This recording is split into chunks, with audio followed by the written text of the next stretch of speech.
Tonight we are hearing from a brave young girl who says that her ex-boyfriend assaulted her and set her on fire last night inside of her bedroom, all in an attempt to kill her. Police say this is their suspect, 18-year-old Adam David Shigwata. He ran off after the attack, and investigators are now working to track him down tonight.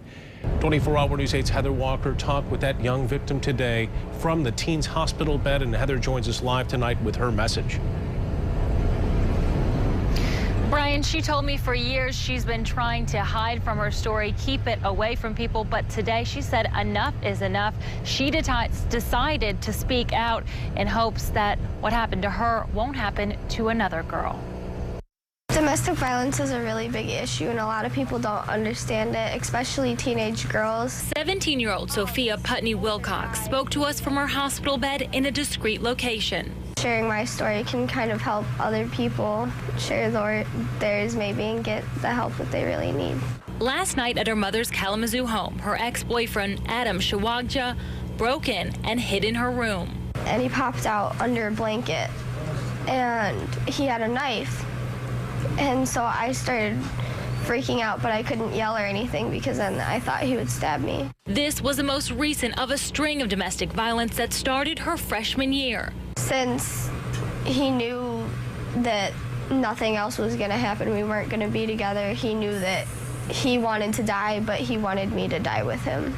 Thanks to her brother barging in with a baseball bat, she's alive today. Sophia has been trying to get away from her ex-boyfriend since February of last year, even moving to escape. The family pressed charges for a similar incident last year. Do you think that there should be any changes to the legal system to help protect people in your situation? I think domestic violence should be more known, especially to teenage girls, because they don't get it. But I also think that mental health issues should be improved a lot too, because even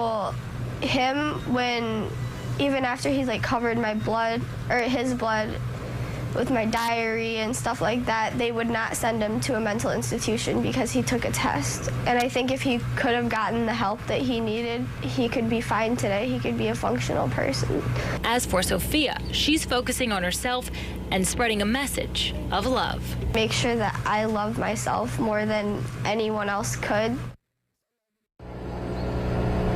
Tonight, police are looking for her ex-boyfriend, who they say is the suspect. Here's his picture once again. If you have seen him or have any information about his whereabouts, you are asked to call police. Such a terrible, terrible story, and such a brave young girl who is going through so much. We wish the best for her recovery. Live in Kalamazoo, Heather Walker, 24-Hour News 8.